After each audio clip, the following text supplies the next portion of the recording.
La Fed donc qui relève fortement ses taux d'intérêt pour, il faut le noter, la troisième fois d'affilée pour lutter évidemment. C'est sa priorité contre l'inflation. Taux directeurs qui sont, je vous le rappelle, désormais situés dans cette fourchette entre 3% et 3,25%. Isabelle Coupet-Soubeyran, bonjour. Bonjour. Merci d'être là avec nous en direct sur Boursorama Économiste. Maîtresse de conférence à l'Université Paris 1 Panthéon-Sorbonne.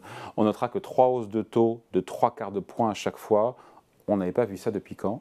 Depuis Paul Volcker. Exactement. Non, on peut noter quand même le truc. Hein. Oui, c'est vrai.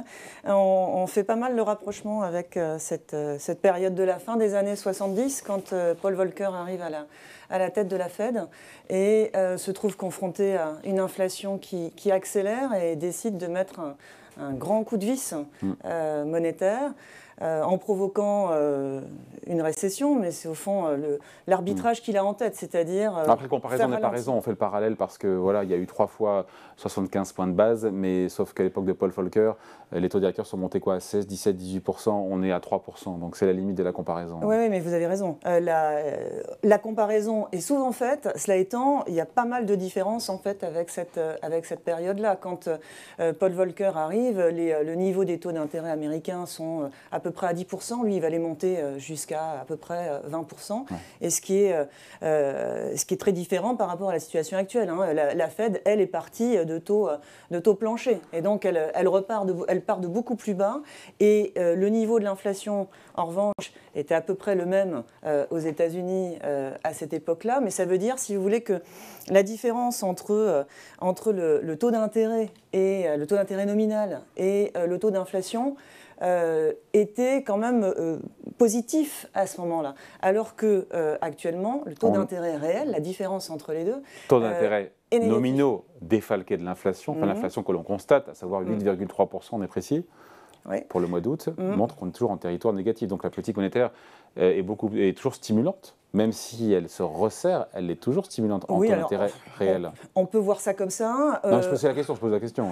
On peut se dire, de toute façon, les taux d'intérêt réels sont encore négatifs. On peut aussi se dire, si la Fed a en ligne de mire de retrouver un taux d'intérêt réel en territoire positif, elle a encore fort à faire. Voilà. Et en supposant, si vous voulez, que cet arbitrage qu'elle entend faire soit le bon. Est-ce que, véritablement, aujourd'hui, dans des économies très financiarisées, un peu plus de chômage, ça permettra d'avoir un peu moins d'inflation? C'est vraiment une question qu'il faut se poser. Grosse différence par rapport, d'ailleurs, à la période que l'on considérait juste avant, c'est précisément le degré de financiarisation de nos économies. La fin des années 70, c'est le tout début de la financiarisation. Aujourd'hui, on est dans des économies ultra financiarisées.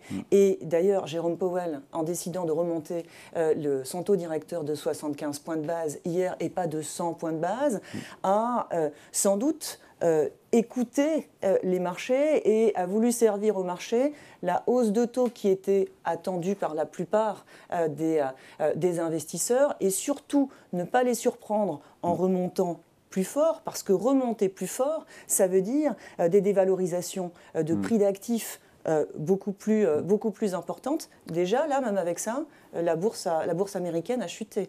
Si la hausse de taux directeur avait été plus forte, l'économie est tellement financiarisée aujourd'hui par rapport à ce qu'elle était il y a 20 ou 30 ans que la Fed sera stoppée dans son mouvement. Et c'est vrai que Joseph Stiglitz dit que la Fed en fait trop.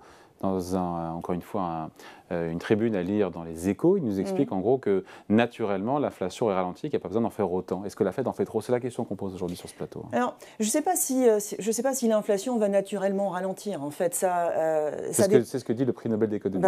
Oui, c'est bien, mais on peut débattre avec tout le monde, même avec les prix Nobel d'économie.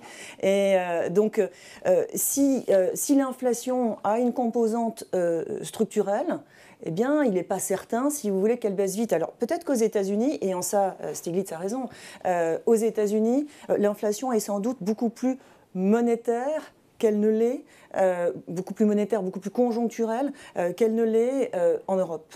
Parce que le plan de relance américain a été extrêmement fort et a pointé la demande.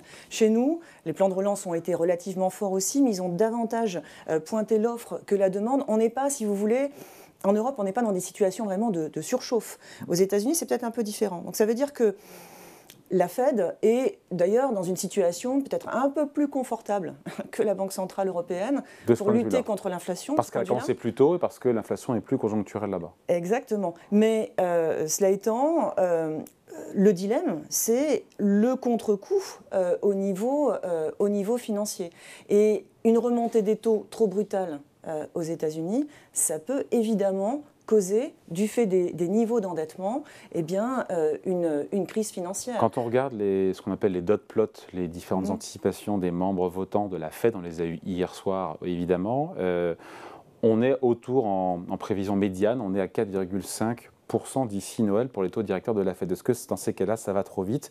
En même temps, est-ce qu'elle a le choix, si elle veut que l'inflation revienne à hauteur de 2%, la priorité, pas avant, disent certains, 2025? Oui. La question, c'est au fond, est-ce que les banques centrales sont en capacité de lutter contre cette inflation? La Fed a peut-être un peu plus de marge de manœuvre que les autres parce que c'est une inflation plus conjoncturelle. Elle a encore 2 réunions en fait d'ici la fin de l'année. Il y a une réunion au début du mois de novembre et puis une réunion à la mi-décembre. Elle va sans doute faire ce qu'elle a fait là ces 3 derniers mois, à chaque fois 0,75 points de base de plus, de façon à ne pas trop affoler les investisseurs et ainsi, eh bien, elle s'imagine pouvoir ralentir l'inflation. Bon, tout ça, encore une fois, ça repose sur le pari qu'il y a un arbitrage possible. Ça finira par être efficace, encore une fois, relever ce qui est du jamais vu, encore une fois, depuis les années Paul Volcker, de relever à chaque fois, par palier, de 75 points de base. Encore une fois, il y a peut-être un moment où les marchés financiers diront stop aussi. Oui, enfin, là, je crois, si vous voulez, que ce qu'essaie de faire la Fed, quand même, c'est de guider les anticipations. Et les marchés craignent, bien sûr, des hausses de taux trop rapides parce que ça signifie des dévalorisations de prix d'actifs. Mais ils craignent aussi l'inflation. Ils craignent aussi l'inflation. Donc, au fond, ils attendent de la Fed qu'elle agisse et il souhaiterait sans doute que la Fed parvienne à venir à bout de cette inflation. Est-ce que la Fed, comme les autres grandes banques centrales, viendra à bout de cette inflation? Paul Volcker, il avait dû frapper très très fort. D'accord. Il avait relevé en fait le taux directeur de 10 points. Vous voyez que là, en 6 mois, on sera à 4 points, 4 points et demi de plus par rapport au point de départ. Est-ce que ça signifie que la Fed va devoir continuer encore à ce rythme pendant 6 mois supplémentaires? Et puis, est-ce que ça marchera? Moi, il me semble qu'en fait, même si le risque est peut-être un petit peu moins élevé aux États-Unis que chez nous, le risque de stagflation est quand même assez élevé là-bas. C'est-à-dire qu'elle va devoir continuer à remonter ses taux pour lutter contre l'inflation, ou au moins faire semblant de savoir lutter contre... Elle fait semblant aujourd'hui ou pas? Parce que beaucoup d'investisseurs vous diront, non, quand on voit ça, quand on voit avec la fermeté, encore une fois, ce que dit Jérôme Powell, la Fed est fermement résolue à ramener l'inflation à 2%, elle restera jusqu'à ce que le boulot soit fait. Mais je vais vous faire un peu la même réponse que tout à l'heure. C'est-à-dire que, comme aux États-Unis, l'inflation est plus conjoncturelle que structurelle, la Fed fait un peu moins semblant que la BCE. C'est-à-dire que la BCE, quand elle remonte ses taux, elle sait, au fond, qu'elle ne peut pas grand-chose contre l'inflation du moment, qui est une inflation plus structurelle, qui a beaucoup plus, qui est beaucoup plus due à un problème de crise énergétique, de crise écologique. Ce sont les facteurs profonds. L'offre, c'est aussi conjoncturel. Le gaz, si jamais, encore une fois, il n'y a pas d'emballement géopolitique, et on sait bien que le prix du pétrole pourrait baisser, l'énergie aussi. Ce n'est pas qu'un problème de dérèglement de l'offre, si vous voulez. C'est un problème plus profond de dépendance énergétique très forte en Europe, du fait qu'on n'a pas réussi à opérer la transition énergétique, on n'a pas suffisamment accéléré la transition écologique. Tout ça, structurellement, ça exerce une pression à la hausse sur les prix de l'énergie, sur les prix des matières premières, et les facteurs profonds de l'inflation européenne sont là. Et contre ça, eh bien, des hausses de taux directeurs ne peuvent pas grand-chose. Contre ça, il faut accélérer la transition énergétique, il faut accélérer la transition écologique. Peut-être que la Banque centrale a un rôle à jouer en la matière, en verdissant sa politique monétaire. La Fed est encore assez loin de se préoccuper de ces problématiques-là. Elle le devrait, elle aussi, malgré tout. À court terme, la Fed anticipe une croissance quasi nulle en fin d'année. On se dit que mécaniquement, ça va tempérer et calmer un petit peu l'inflation. Alors pourquoi devoir continuer des hausses de taux agressives si le cycle l'aide? Mais le cycle va l'aider, si vous voulez, effectivement, des taux d'intérêt plus élevés, ça fait pression sur l'activité économique, c'est moins d'argent en circulation dans l'économie, donc moins d'investissements, moins de dépenses. Plus un bilan qui se réduit aussi, la tête du bilan est en train de se dégonfler mollement, doucement. C'est un énorme bilan de 8 000 milliards de dollars. Mais quelque chose est enclenché aussi. Oui, on entre dans une nouvelle phase de la politique monétaire, mais vous voyez qu'en fait, si tout ça se heurte à une récession profonde, si ça se heurte à une crise financière, elle fera marche arrière, oui, la Banque centrale, la Fed sera obligée de faire marche arrière, et puis les autres banques centrales également.